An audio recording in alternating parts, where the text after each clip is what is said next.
Dieu de gloire, Dieu d'éternelle bonté et d'amour. Il est écrit que tes paroles sont esprit et vie. Tu es la parole de Dieu.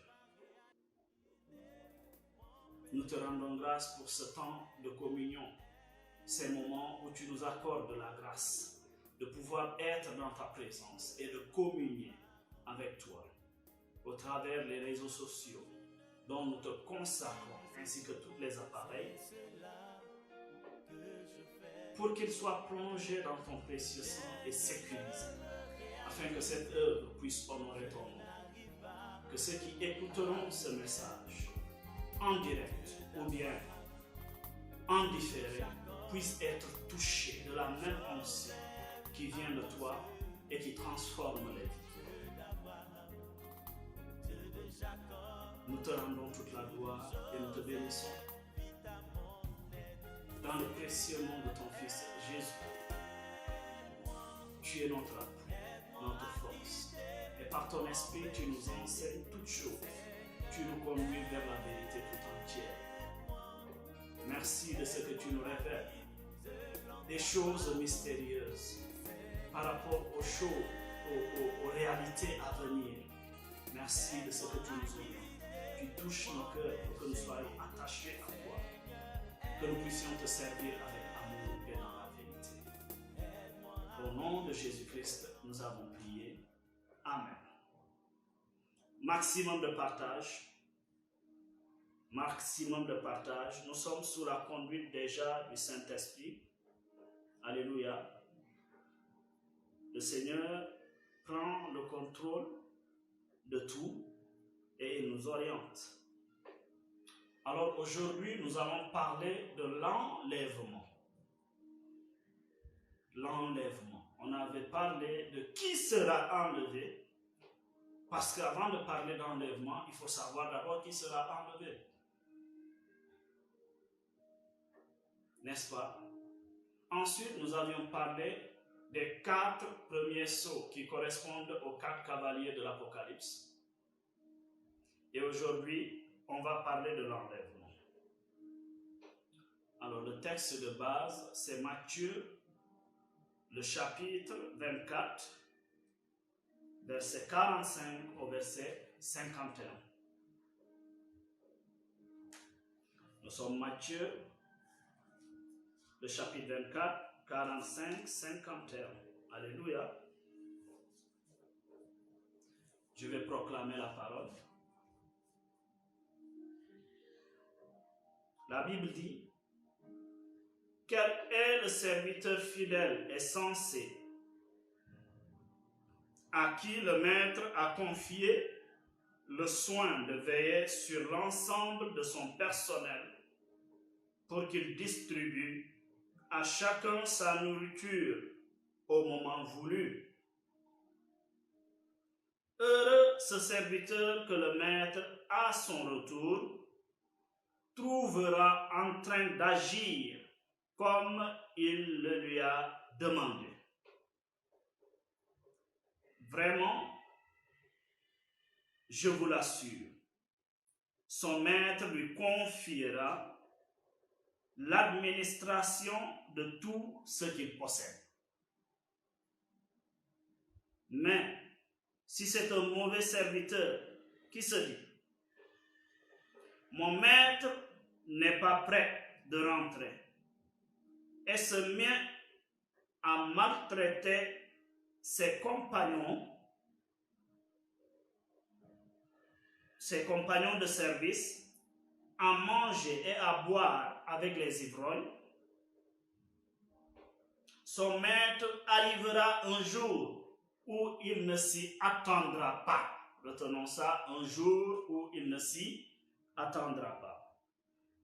Et un moment qu'il ne connaît pas, à retenir. Amen. Alors le maître le punira très sévèrement et le traitera comme on traite les hypocrites. C'est là qu'il y a des pleurs d'amers regrets. Parole du Seigneur. Alors nous sommes déjà là, nous sommes dans Matthieu, le chapitre, n'est-ce pas, 24. Je répète, verset 45 au verset 51, pour parler de l'enlèvement. Alors, pour nous mettre dans le bain, d'abord, il faut comprendre que j'avais dit, selon la parole de Dieu, que Jésus reviendra pour l'enlèvement, mais qui viendra-t-il chercher? On a parlé des 10 vierges, et nous avions eu à comprendre qu'il vient chercher l'épouse dans l'église.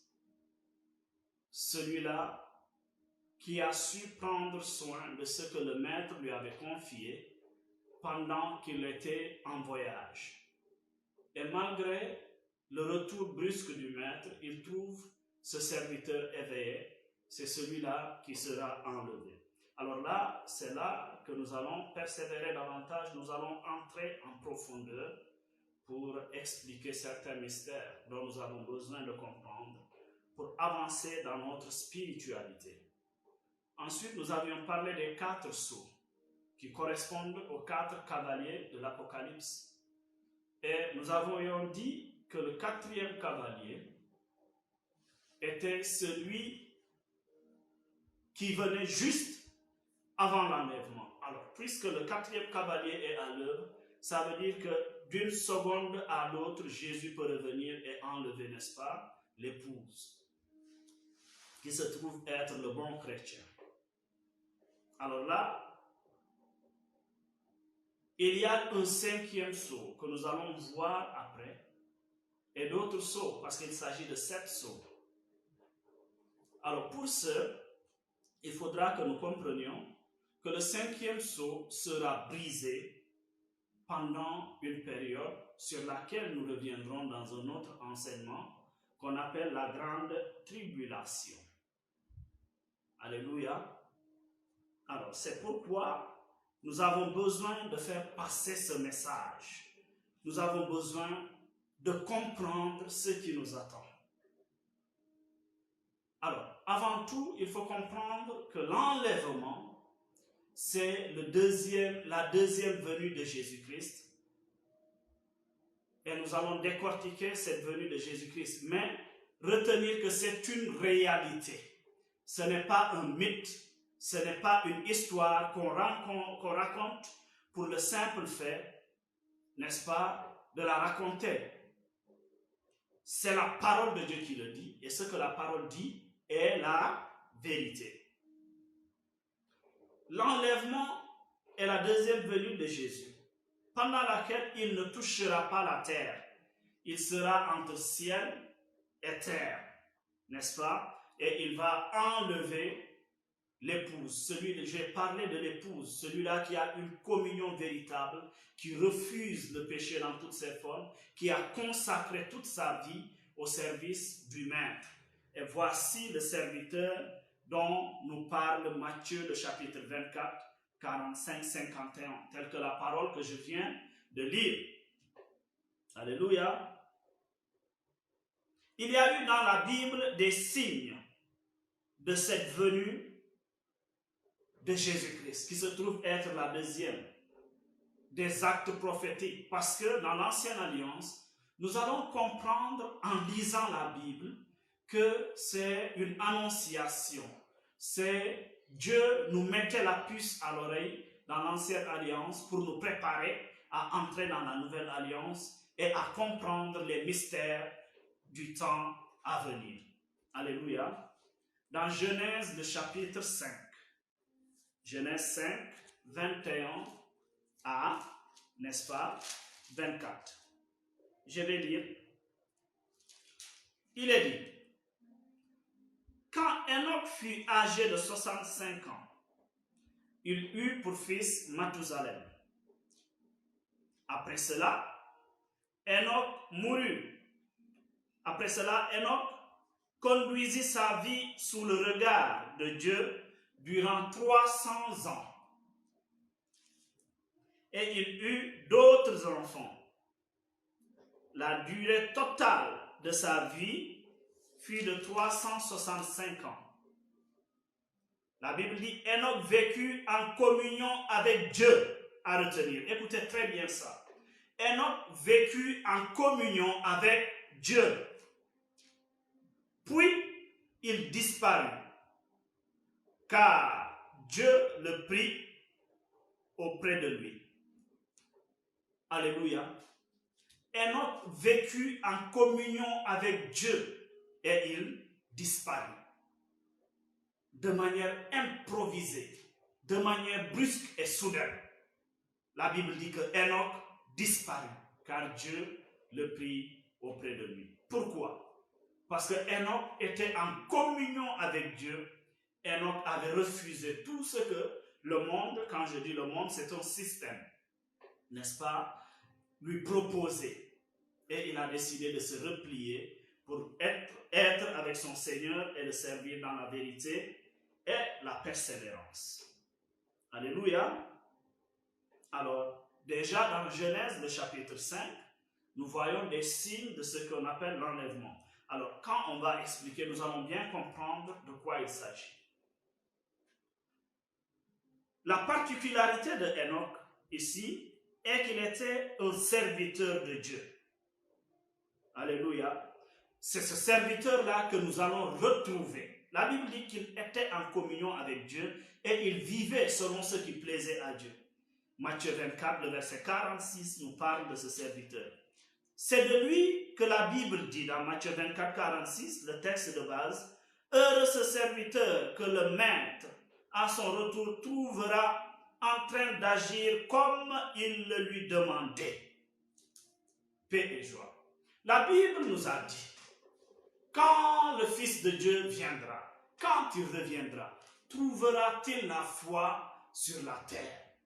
Nous avions parlé de la patience et de l'espérance. Nous avions parlé de ce péché qui envahit le monde. Nous avions parlé, n'est-ce pas, de ce risque de s'endormir parce que Matthieu, le chapitre 24, 25 nous a dit, dans la parabole des 10 vierges, que toutes les vierges s'étaient endormies. Et quand la voix de l'Esprit avait retenti, elles se réveillèrent. Tous. Prenons garde. 1 Pierre, le chapitre 5, au verset 8, nous dit quoi? Restez éveillés. Amen. Car notre adversaire, le diable, rôde autour de nous, cherchant qui dévorer. Il rôde. Il rôde. Comprenons que l'enlèvement est une réalité, car la Bible en parle. Et tous les signes qui l'annoncent se sont manifestés. Tout ce que le Seigneur avait prédit dans Matthieu, le chapitre 24, Matthieu, le chapitre 25, Luc 21, ainsi que les prophètes, ces signes-là, nous avons vu leur manifestation. En tout cas, si nous avions suivi l'enseignement sur les 4 cavaliers, les 4 sceaux, premier sceau, on va comprendre qu'effectivement, les signes qui précèdent l'enlèvement se sont déjà manifestés. Alors, il ne nous reste qu'à ranger notre vie et à être comme ce serviteur que le maître trouvera dans sa vigne, en train de faire ce qu'il est appelé à faire. Alléluia. C'est très important. Alors, les gens seront emportés par le mal, tel que nous sommes aujourd'hui. C'est ce qui se passe maintenant.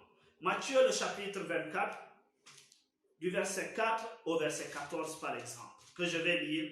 On va prendre le temps de bien comprendre la parole pour savoir ce qui se passe.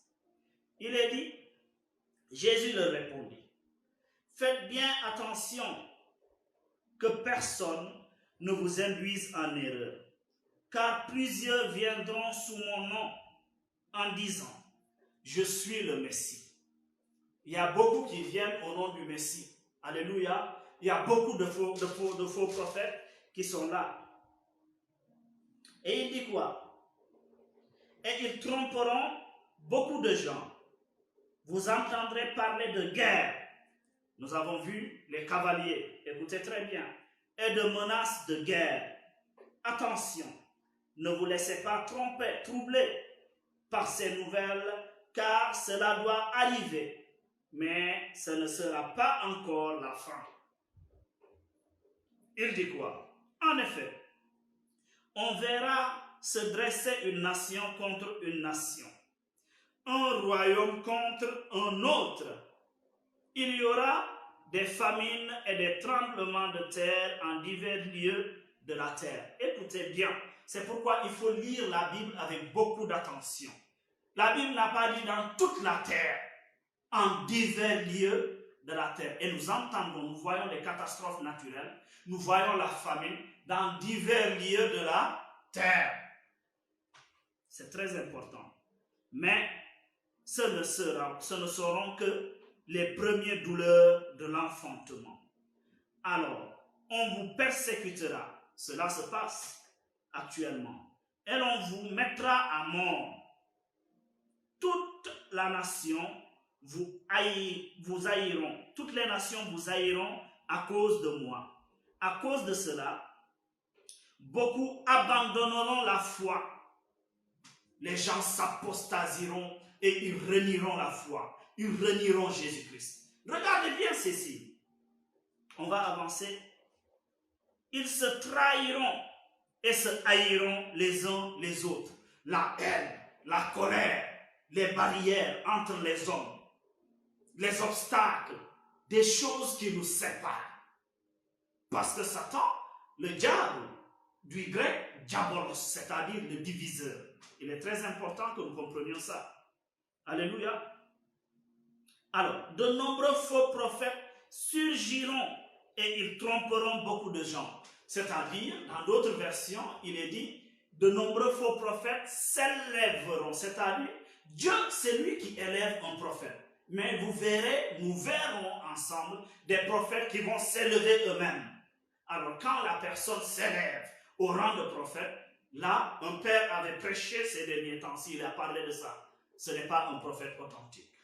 Alléluia, ça peut heurter beaucoup de personnes. Mais c'est Dieu qui choisit, qui établit et qui mandate. C'est très important. Alors, on peut avancer parce que le mal ne cessera de croître. Nous allons expérimenter ça. Le mal qui grandit, le mal qui envahit toute la terre. Le premier cavalier, l'antéchrist qui vient comme un conquérant et qui va berner beaucoup de personnes et même des chrétiens. L'amour du plus grand nombre se refroidira. La charité, les hommes ne seront plus charitables. Les hommes ne vivront pas de l'amour véritable. Les hommes seront des hypocrites. Ils seront dans des vies d'intérêt. Ils seront dans le profit, dans le mensonge. Alléluia. C'est la parole de Dieu qui nous parle aujourd'hui. Il dit, l'amour du plus grand nombre se refroidira. Il dit bien le plus grand nombre. Mais celui qui tiendra bon jusqu'au bout sera sauvé. Alors ça signifie que pour vous et moi, ce n'est pas trop tard. C'est ça la bonne nouvelle. Nous sommes capables de revenir à Dieu et de rectifier notre vie, l'aligner du côté de la parole de Dieu. Alléluia.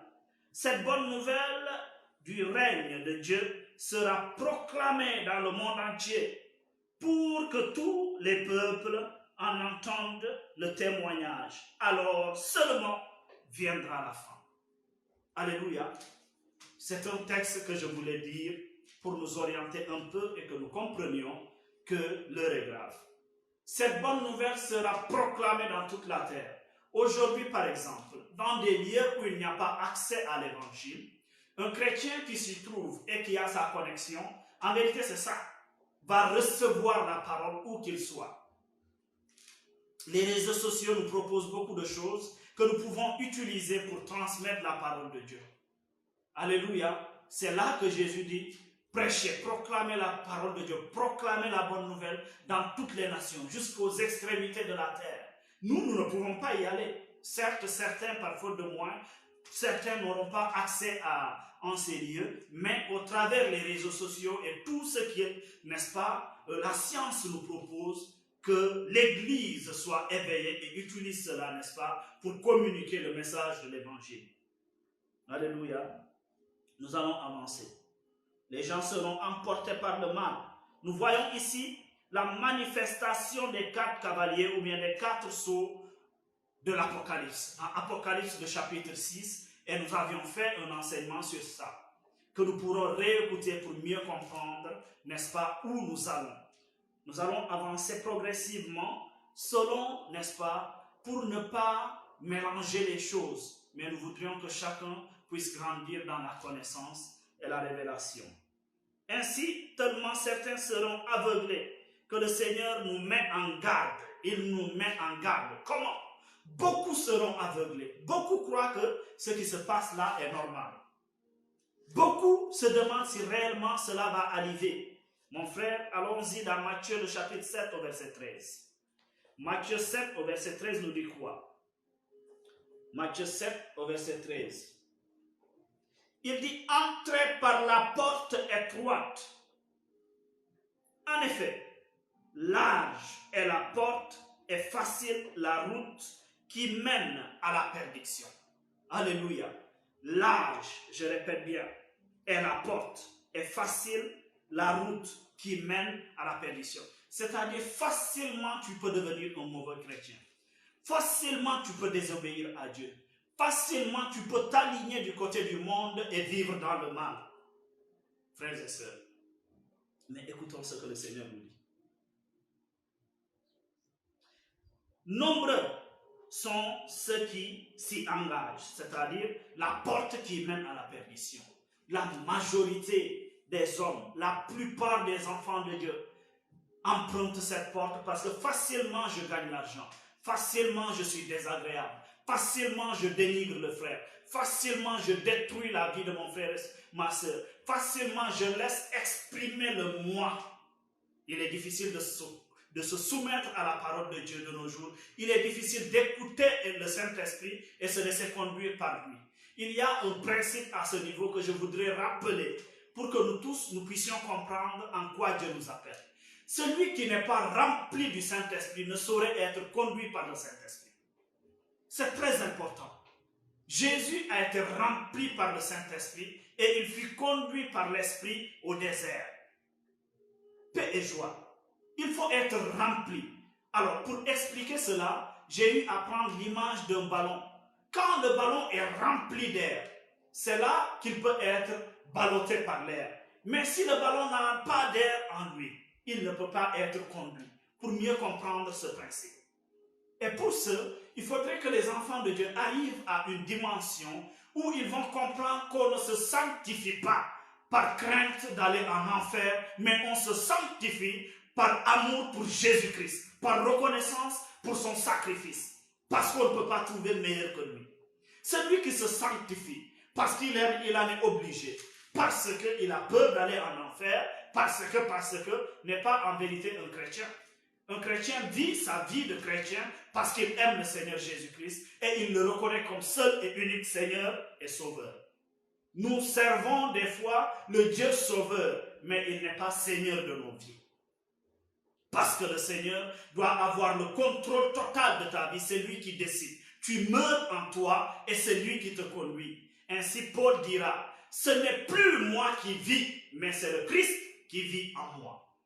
Il faut que nous arrivions à la maturité et que nous comprenions ce que le Seigneur attend de nous. Il faut que nous ayons un esprit de dépassement par rapport à certaines choses.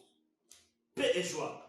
On ne se sanctifie pas par crainte d'aller en enfer. Non, on se sanctifie par amour pour notre Seigneur Jésus-Christ. L'amour parfait bannit la crainte. Nous allons avancer. Je continue la lecture. Mais étroite est la porte et difficile le chantier. Là, on passe, n'est-ce pas, de la route. La route, ceux qui connaissent, ceux qui comprennent le français, est plus large que le chantier. Étroite, n'est-ce pas, est la porte et difficile le chantier qui mène à la vie. Qu'ils sont peu, et là, Jésus s'exclame. Qu'ils sont peu nombreux, ceux qui la trouvent. Il s'exclame. Qu'ils sont peu nombreux ceux qui la trouvent. Pour ce chemin, il faut chercher. Regardez, il dit quoi? Mais étroite est la porte difficile, le chantier qui mène à la vie. Qu'ils sont peu nombreux ceux qui la trouvent. quand on parle de trouve, c'est parce qu'il y a cherché derrière. Celui qui cherche, trouve. Mais pour ce que le monde nous propose, on n'a pas besoin de chercher. On vient juste et on s'engage. Chrétiens, faisons attention à la facilité. Quand nous voyons que notre vie chrétienne n'est faite que, n'est-ce pas, de choses qui sont pas de combat, pas d'obstacles, pas de défis à relever, c'est parce que nous devons nous poser la question si nous sommes réellement sur la bonne voie. Peu sont les personnes qui vont trouver ce chemin qui mène, n'est-ce pas, au salut éternel. Peu. Alors, ça signifie quoi? Que certes, ceux qui seront enlevés seront très peu nombreux. Il est très important que nous comprenions ça en guise d'introduction pour pouvoir entrer, n'est-ce pas, dans le but du sujet. Parce que jusque-là, je n'ai pas parlé encore de l'enlèvement. Nous sommes en train de mettre les choses en place, n'est-ce pas? Que nous comprenions que Dieu avait annoncé l'enlèvement, que nous devons chercher ce chemin et refuser la facilité. Nous devons nous sanctifier désormais. Pourquoi? Par amour pour le Christ et non pas par peur d'aller en enfer. Alléluia. Quand nous aimons Dieu, nous nous débarrassons rapidement de l'enfer. Et nous devons comprendre ce qui se passe aujourd'hui dans le monde selon Matthieu, le chapitre 24, 4 à 14. Alléluia. Et là, nous pouvons avancer. Paix et joie. Nous sommes dans 1 Thessaloniciens, le chapitre 5, 2 à 6. 2 à 6. 1 Thessaloniciens, chapitre 5, le verset 2 au verset 6. Que nous allons lire. Aujourd'hui, nous allons prendre le temps de lire toutes les paroles là pour mieux comprendre, pour que les gens comprennent que l'enlèvement n'est pas une histoire, une fable, quelque chose qu'on nous raconte et certains se demandent si ça existe. Et il y a même des chrétiens qui n'ont jamais entendu parler de l'enlèvement. Ça, c'est grave. Frères et sœurs, l'heure est grave. Chapitre 5, 2, 6. Je lis. La Bible dit,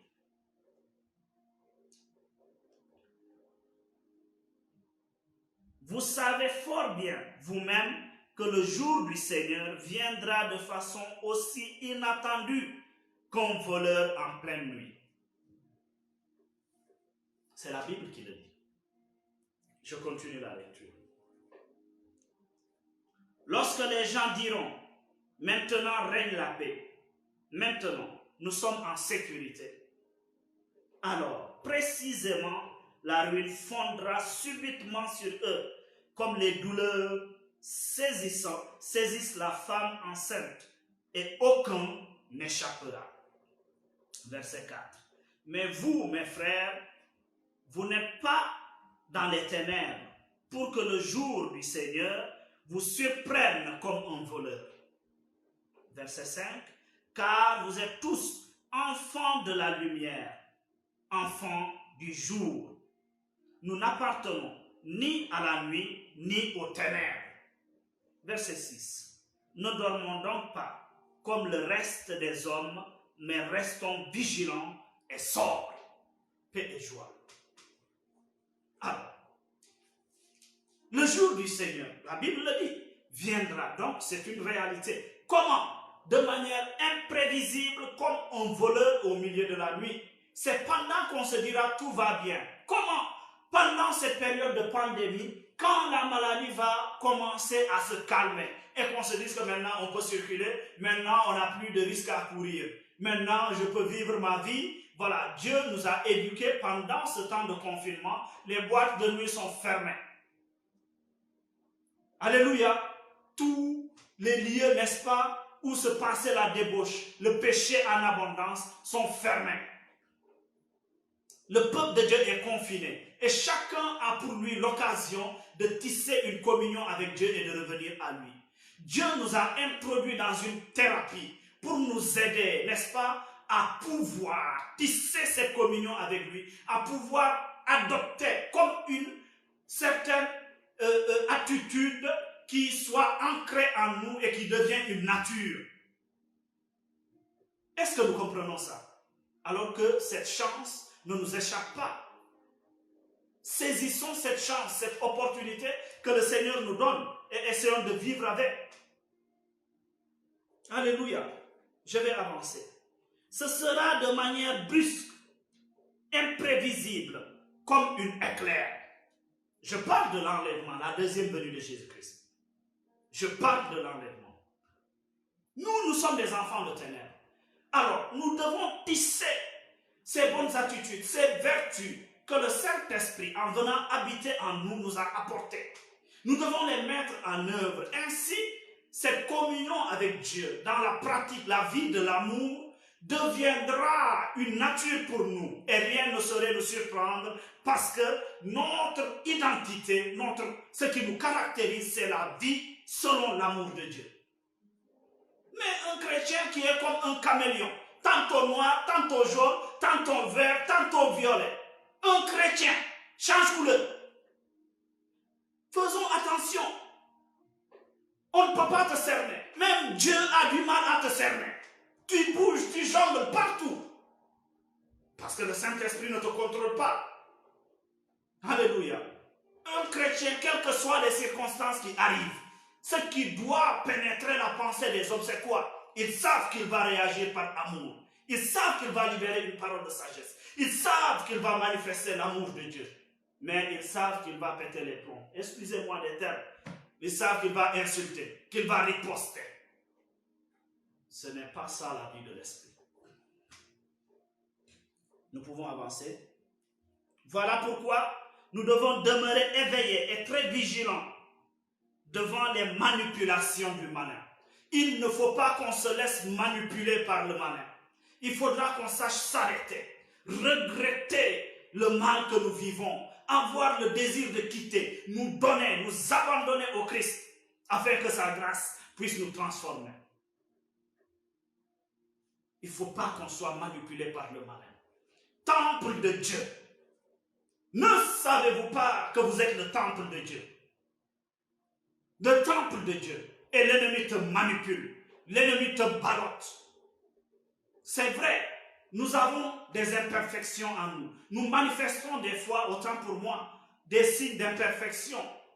L'humanité réagit, surgit, mais par l'esprit qui est au-dessus de tout, soyons capables de dompter notre chair et de nous soumettre au Saint-Esprit. Nous allons avancer. Il faut qu'on revienne à l'évangile de la vérité. Il faut qu'on soit capable de se plier du côté de la parole de Dieu. Il faut qu'on soit capable de mourir en nous-mêmes. Parce que nous sommes la lumière du monde et nous devons transmettre cette lumière. On ne peut pas transmettre quelque chose qu'on n'a pas reçu. J'avais dit que la Bible dit, vous serez mes témoins quand la puissance viendra sur vous.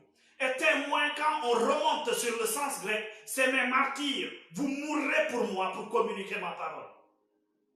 Mais c'est les chrétiens qui égarent, n'est-ce pas, le peuple pour lequel le Christ est mort. Ah.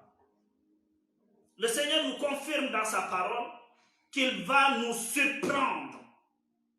Il va nous surprendre pour une confirmation par rapport à ça. Allons-y dans Apocalypse, le chapitre 16 au verset 15. Allons-y, Apocalypse 16. Il y a des gens qui croient qu'ils peuvent attendre l'enlèvement. En attendant, bon, avant que l'enlèvement ne soit là, bon, je vais essayer de n'importe quoi.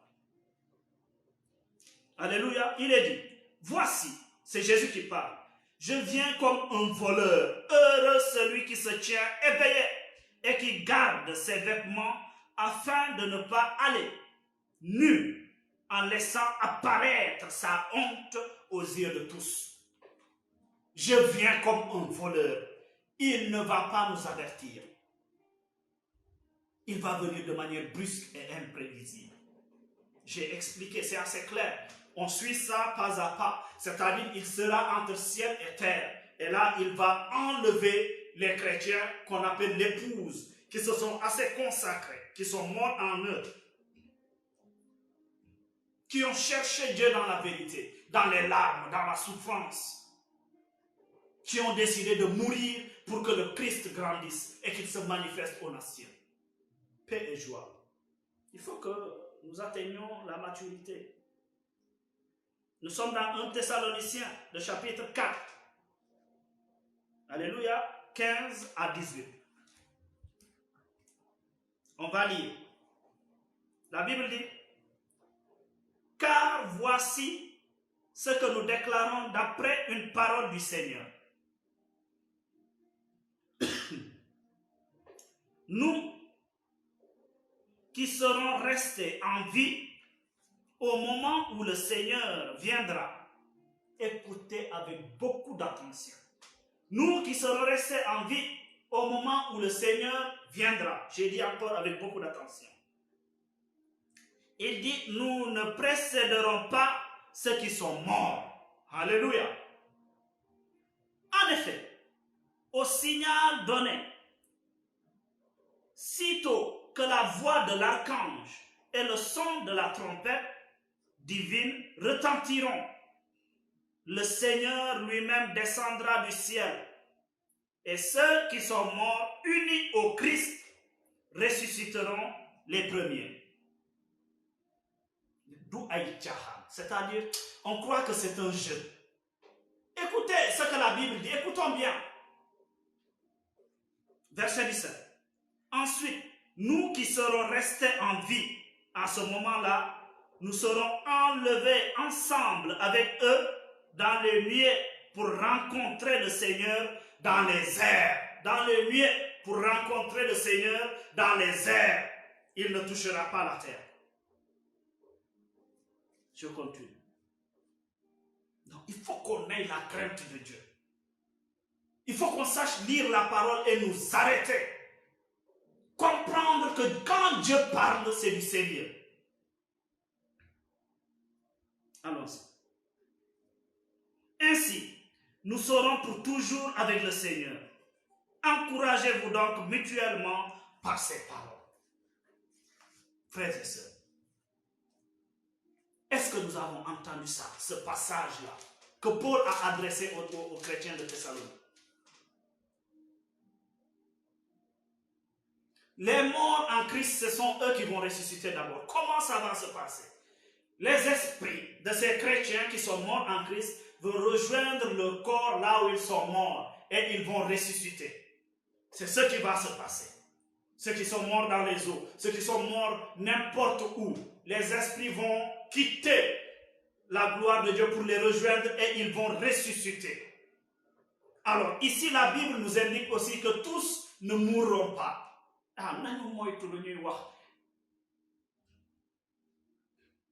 Qu'est-ce que nous appelons en vérité la fin du monde? Il faut que nous comprenions certains principes bibliques, qu'on arrête de marcher dans le, je ne sais pas, voilà, tout le monde va à gauche, je vais à gauche, sans comprendre pourquoi tout le monde va à gauche.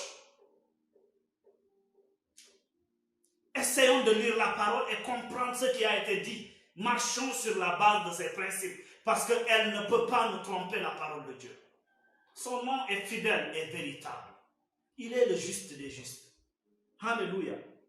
Alors c'est ce qui va se passer quand ils vont ressusciter, ainsi que nous qui serons restés, pour ceux qui seront là, ils seront enlevés par le Seigneur pour le rencontrer dans les airs. C'est ça la même. Il est très important que nous comprenions ces choses. Ensuite, qu'est-ce qui est dit? Là, la parole nous explique de manière claire ce qui va arriver au son de la trompette. C'est-à-dire, le son retentira une seule fois. La voix de l'archange, de manière imprévisible. Alors, si toi tu entends le son, c'est parce que tu n'es pas parti. Commence déjà à, n'est-ce pas, mettre les mains sur la tête et commence à pleurer. Je pense qu'il sera préférable pour ces gens qui vont rester, de commencer à cultiver, de se faire des jardins derrière leur maison et de puiser des réserves d'eau, n'est-ce pas, de faire le marché le maximum possible pour pouvoir tenir le coup. C'est pas un jeu. C'est pas un jeu. Alléluia. Il faut retenir que pour chaque venue de Jésus, il y aura beaucoup d'agitation. Paix et joie. Exemple. La naissance de Jésus. C'est là que le roi fut irrité et il a envoyé tuer tous les enfants qui ont entre 0 et 2 ans. L'enlèvement il y aura beaucoup d'agitation. Je vais expliquer ça. Et la troisième venue, nous allons arriver à ça, c'est là qu'il viendra. On parle de l'Armageddon pour détruire le mal. Alléluia. Il faut retenir ça. Pourquoi? Parce que des chrétiens, certes, en train de piloter des avions, de conduire des voitures, qui sont au contrôle d'objets ou des machines dangereuses, seront enlevés. Et cela va entraîner beaucoup de catastrophes. Si par exemple, toi qui n'es pas enlevé, qui joues avec ta foi, tu te trouves dans un, n'est-ce pas, un véhicule de transport, un bus, conduit par un chrétien. Quand l'enlèvement viendra, pof, le chrétien sera enlevé. L'avion dans lequel tu te trouves, pof, le pilote sera enlevé. S'il est chrétien, s'il est fidèle à la parole de Dieu. Les hélicoptères, des machines qu'on doit contrôler et beaucoup de choses. Et il y aura des accidents, des catastrophes, il y aura des morts. C'est là que va commencer ce qu'on appelle la grande tribulation. Nous allons revenir spécialement sur ça. Paix et joie. On va avancer. Il est très important de comprendre ces choses. Cela va entraîner beaucoup de catastrophes. Quant à ceux qui seront enlevés, alléluia, ils rejoindront le Seigneur pour ce qu'on appelle les noces de l'agneau. Les noces de l'agneau. Alors le Seigneur va venir de manière imprévisible pour enlever celle qu'on va appeler l'épouse. Ceux qui vont rester ici, il y aura des chrétiens qui ont négligé leur vie spirituelle, qui ont négligé leur foi, qui n'ont pas accepté de vivre réellement la parole de Dieu, d'avoir une vie authentique de prière, de renoncer au moi et de laisser le Christ envahir leur cœur. Ces chrétiens resteront. Dans Apocalypse, le chapitre 19, qu'est-ce qui va se passer? Le but de l'enlèvement, pourquoi le Seigneur viendra prendre l'épouse. On va lire toutes ces paroles. Nous allons comprendre. Apocalypse 19. Apocalypse 19. Alléluia. Du verset 6 au verset 8. Il est dit ceci. J'entendis comme la voix d'une foule immense, semblable au bruit de grandes eaux et au grondement violent du tonnerre. Elle disait, Alléluia, loué soit Dieu, car le Seigneur notre Dieu Tout-Puissant est entré dans son règne. Réjouissons-nous, exultons d'allégresse, que cela soit ton partage au nom de Jésus. Alléluia. Exultons d'allégresse et apportons-lui notre hommage. Voici bientôt les noces de l'agneau. Le but de l'enlèvement de l'épouse, c'est pour participer aux noces de l'agneau. Sa fiancée s'est préparée et il lui a été donné de s'habiller de lin pur, éclatant. Alléluia. Cela représente les actions justes de ceux qui appartiennent à Dieu. Cela ne représente pas les actions mauvaises de ceux qui veulent appartenir à eux-mêmes ou bien aux ténèbres. Non, les actions justes de ceux qui appartiennent à Dieu. C'est là que Jésus nous reçoit comme époux. Et les invités seront les patriarches, comme Abraham, Moïse, Isaac, Élie, Élisée, n'est-ce pas, Baruch, Jérémie le prophète, Néhémie, Esdras, Sophonie. Toutes ces personnes seront là et ils vont constituer comme une assemblée d'invités pour, n'est-ce pas, venir assister à ton mariage avec ton époux éternel, ton Seigneur et Sauveur, Jésus-Christ de Nazareth, mort et ressuscité. De là où tu es, acclame ça. Il faut comprendre que Dieu te réserve un héritage. Non, on se trompe des fois, on se laisse berner par de petites choses de la vie qui n'en valent pas la peine. des plaisirs de 5 minutes, 3 minutes, 10 minutes, voire même des jours. Mais le salut que Dieu nous propose, la joie que Dieu nous propose, la paix est éternelle en Jésus-Christ. Enfant de Dieu. Et voici le seul mariage où ce ne sont pas, n'est-ce pas, les servants qui vont servir, qui servent, mais c'est le Seigneur lui-même qui servira les élus en guise de récompense. C'est l'image du mariage sur terre, car l'histoire entre Dieu et l'homme n'est qu'une histoire d'amour, de mariage. Alléluia.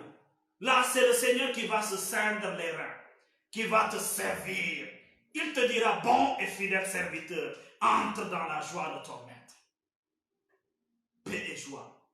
Là, mon fidèle, qu'on perde notre temps à suivre notre orgueil, à suivre le plaisir que le monde nous présente, jusqu'à tomber dans la perdition, jusqu'à rater l'enlèvement. Frères et sœurs, revenons à nous-mêmes. Revenons à nous-mêmes. Ceci explique ce qui se passe, la parabole dans Matthieu, le chapitre 22, 1 à 12. Là, je vous laisse lire. Il nous faut le vêtement de sanctification. La Bible dit dans Hébreux, le chapitre 12, sans la sanctification, nul ne peut voir Dieu. On ne peut pas se plaire dans une vie de débauche, une vie d'idolâtrie, une vie qui ne plaît pas à Dieu. Moi, j'ai l'habitude, quand je parle de ça, de ne pas me limiter à l'idolâtrie, à des gens qui ne connaissent pas Jésus. Non, je parle à l'église, des gens qui sont baptisés, qui connaissent le Seigneur Jésus, mais qui sont dans l'orgueil de manière insupportable et qu'on ne peut pas comprendre. Des gens qui n'ont jamais reçu un conseil d'une personne. Ça, c'est chrétien. Il faut que nous revenions à nous-mêmes. Il faut que nous acceptions de laisser le Saint-Esprit nous transformer et nous orienter. Quand Dieu parle, j'ai dit des 10 vierges, il parle de l'ensemble du corps du Christ.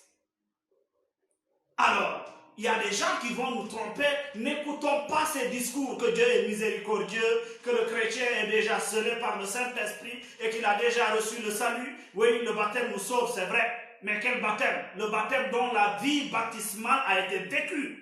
Tu te baptises, tu vas te perdre comme ça dans la nature, ou bien tu es dans l'église comme un tyran, un dictateur. Tu fais tout ce que tu veux. Personne ne peut te supporter. Désagréable. Aucune manifestation du fruit du Saint-Esprit. Aucune vertu ne se manifeste en toi. Pourquoi? Parce que cela est en toi, mais tu l'étouffes par le Saint-Esprit. Tu n'es pas capable de servir Dieu au travers de tes frères et sœurs. Ça, c'est quoi ça? Il faut que nous comprenions la vérité de la parole. Il faut que nous revenions à l'évangile de l'amour, mais de la vérité, pour que le peuple soit orienté et qu'on revienne dans la vérité. Paix et joie. Il faut que nous ouvrions les yeux. C'est le moment de laisser le Christ envahir nos cœurs. C'est le moment de baisser les armes, je le répète.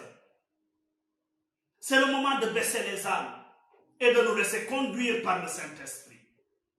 L'enlèvement est une réalité. Voici ce qui se passera. La Bible nous a expliqué ça au travers de ces paroles que je viens d'énumérer. Alors, pour ceux qui sont enlevés, c'est pour les noces de l'agneau.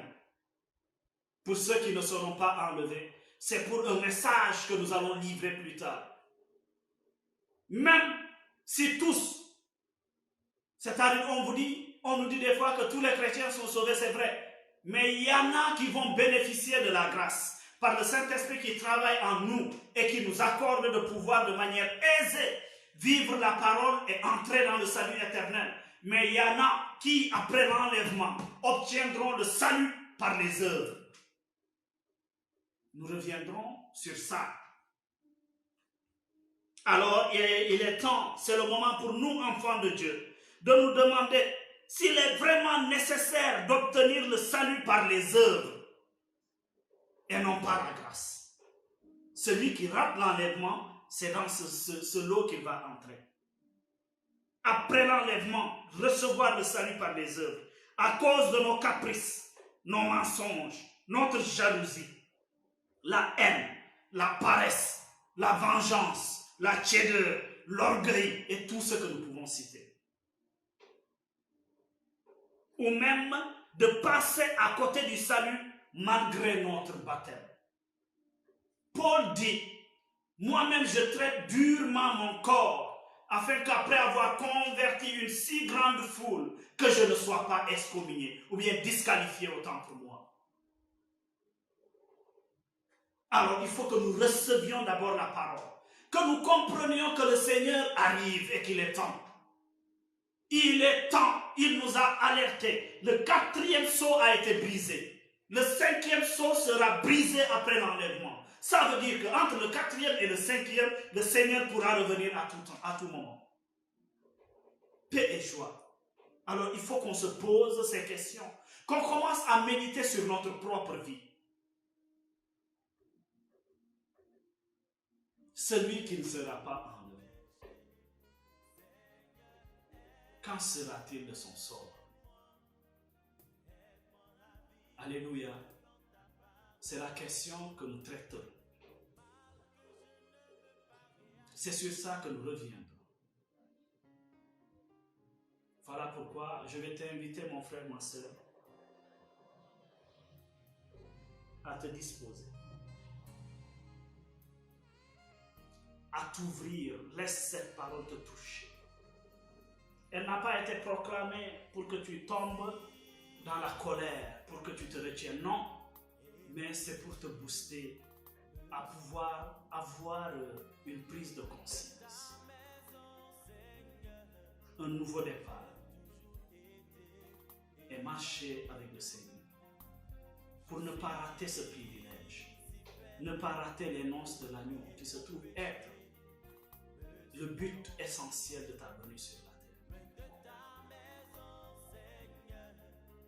Et dis au Seigneur maintenant, je me donne totalement.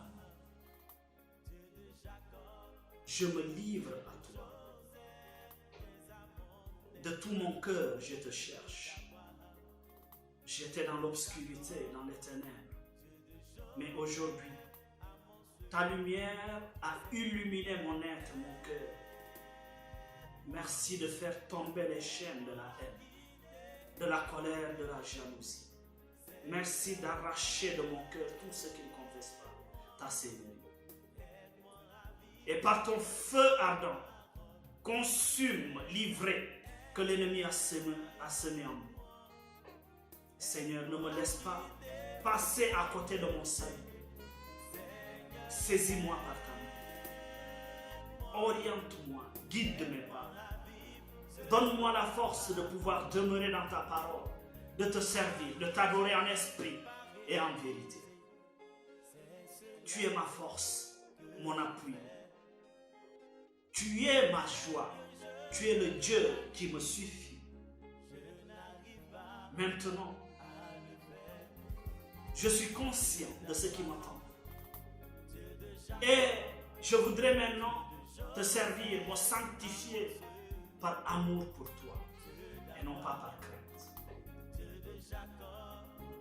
Je te donne toute ma vie.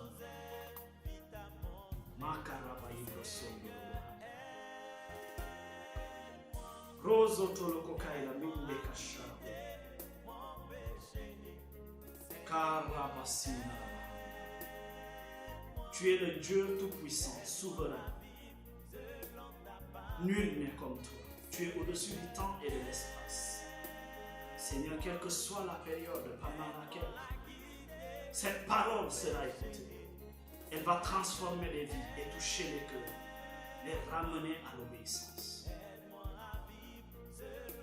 Qu'il te plaise maintenant de toucher toutes ces personnes qui sont connectées et ceux qui le seront plus tard.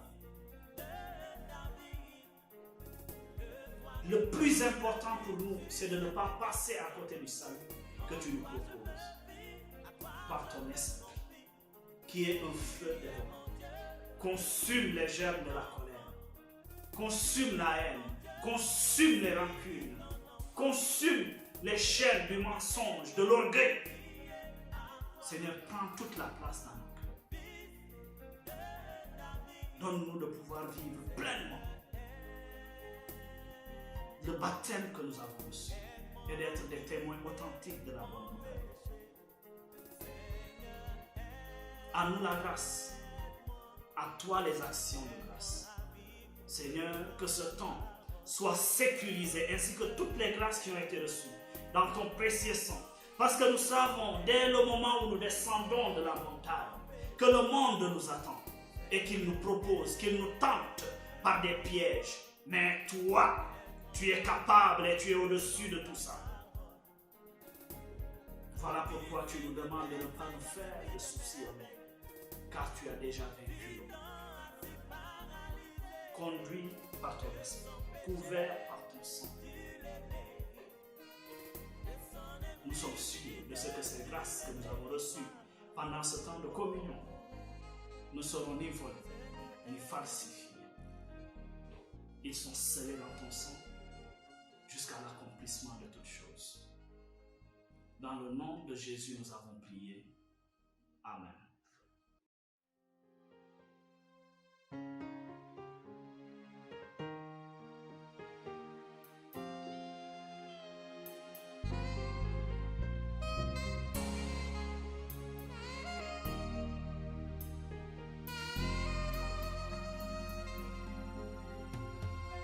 Je suis si faible et mon péché me surplombe.